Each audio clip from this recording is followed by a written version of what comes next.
In today's video, we're going to be looking at some properties that help us prove triangle congruence. So your learning target is to be able to understand those properties to help you prove that triangles are congruent, as I just said. So one of the properties that you need to know are vertical angles. Angles that are opposite each other and formed by two intersecting straight lines, those are vertical angles and they are always congruent. So let's see what this looks like.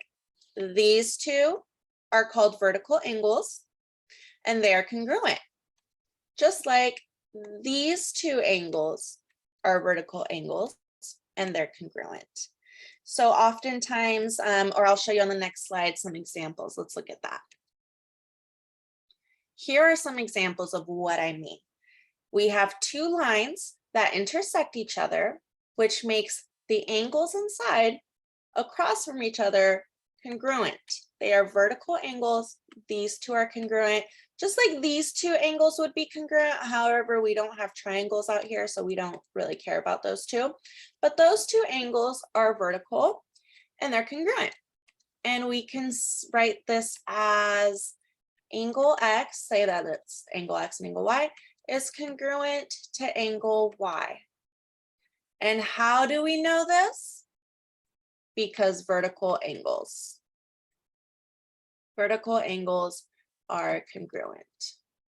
Okay, so here's my statement. I'm stating that angle X is congruent to angle Y, and this is my reason, because vertical angles are congruent. You'll sometimes see me write angle like this or like this. It just means angle, right? Angle E or angle E. You'll see it both ways. It means the same thing. Let's look over here. These two are congruent. Why? Because of vertical angles. Now, here is very important. When an angle is shared, you have to be more specific. You can't just say angle O is congruent to angle O, because technically angle O can be anywhere, right? We want to be a lot clearer. And so instead, what I'm going to do, let me go ahead and erase this. Instead, to signify this angle, I'm going to go ZOP. Angle ZOP is congruent to, and remember, you have order matters. So if I start at Z with 2 tick marks, I need to start at M with 2 tick marks. So it's congruent to, oops, I forgot my angle sign. Angle M, from Z I went to O, so from M I'm gonna go to O, and then from O I went to P, so from O I'm gonna go to N. Okay, so angle ZOP is congruent to angle MON. And the difference is, here, I was told that this is angle X and this is angle Y, so I can be short and specific. Here, I don't have a specific angle letter here or here, so I'm gonna have to do it this way, where I go ZOP, or you could have very well gone from POZ, but then if I went from POZ, I would have to start at NOP. Oh, sorry, NOM. Okay, so that's really important. Go ahead and try the bottom one. Pause the video if you need. So we know that this angle, and since this already has 1 tick mark, I'm going to do 2 tick marks. Those two angles are congruent because of vertical angles. How can I write this angle, or this angle and this angle? Well, I'm going to go JKN. Angle JKN is congruent to. Here, I started with no tick mark, so that's actually M down here. I then went to K because that's what I want to, I guess, represent, angle K, right? So I go to K, and then I go up to L. Do you see how over here, both of the corresponding angles were at top, whereas here, it looks like the corresponding angles were reflected, right? Okay, too much drawings can be confusing. Sorry about that. All right, so vertical angles, very important. Let's move on. The next property is alternate interior angles. When two parallel lines are cut by a transversal, the resulting alternate interior angles are congruent. So first of all, we know two lines are parallel if and only if they have these arrows, everybody. They don't have arrows, you cannot assume they're parallel, even if they look parallel. But because of those parallel signs, I know that these two are parallel. And then I have a transversal. That's just a line. Here's the transversal. It's cutting through our two parallel lines. Do you see that? So when you have two parallel lines cut by a transversal, another line, the alternate interior angles are congruent. So those two angles are congruent and these two angles are congruent. Alternate means like opposite. So you see how they're not on the same side of the transversal, they're on alternate sides of the transversal. And then the interior part means in between the two parallel lines. So these are interior. Exterior would be outside the parallel lines. Okay, so soak that all in and let's go over some examples of how this would look like in a triangle, because you're probably like, how does this have to do with a triangle, Miss Sochek? Well, this is when you would see it. Okay, let's look. I told you that these two lines are parallel because of the tick marks. So those two lines are parallel, which tells us, actually, let me come back. I have a line cutting through those two parallel lines. So what does that tell us about this angle and this angle? They're congruent. And then I have these two parallel lines cut by another transversal. What does that tell us about these two angles? That they're congruent.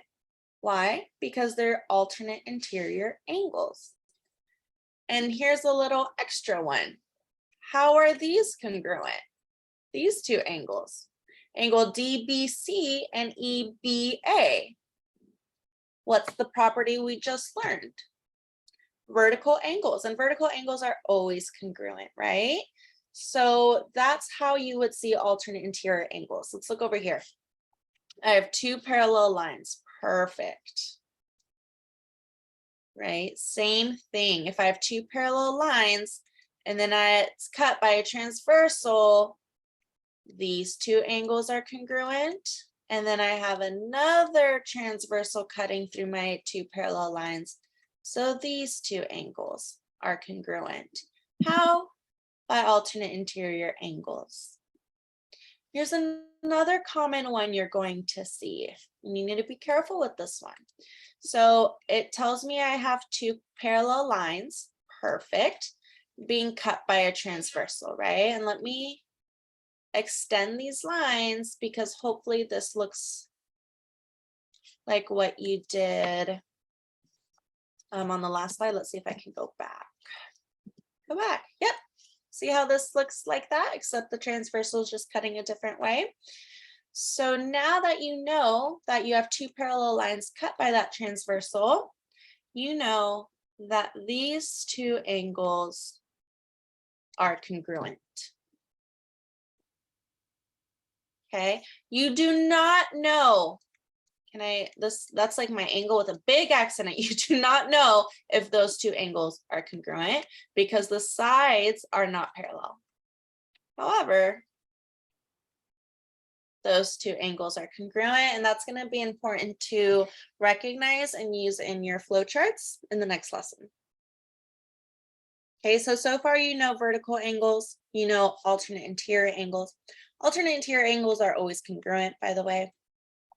Last one is the reflexive property. Reflexive property, I would say, is the simplest. It just states that an angle, line segment, or shape is always congruent to itself. So you'll often see this with angles and sides. Which side here is using the reflexive property?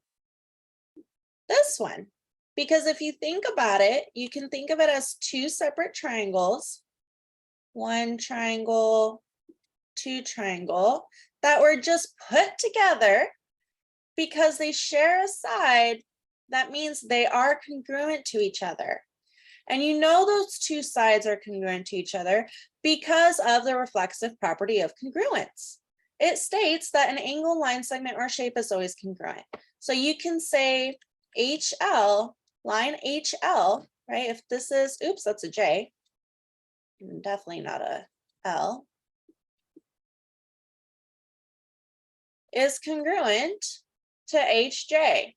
That's your statement, and your reason is reflexive property of congruence.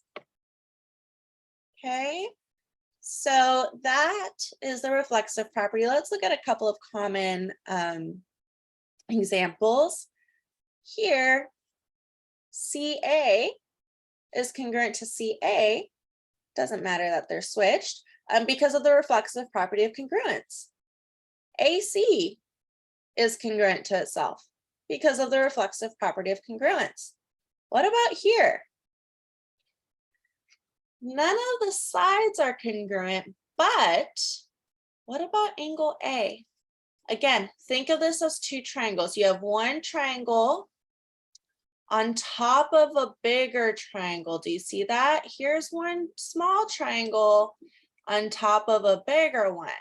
So those two angles of the smaller triangle and the bigger triangle, they're on top of each other. They're the same thing. Therefore, they're congruent. How? By the reflexive property of congruence. So those are the most common types of triangles you see that use the reflexive property. And so far, again, as a review, you know that the 5 conditions, postulates are SSS, SAS, AAS, ASA, HL. And now you know about the reflexive property, you know about alternate interior angles, and you know vertical angles. Oh no, my Alexa's talking. Alexa, stop. All right, thank you so much, guys.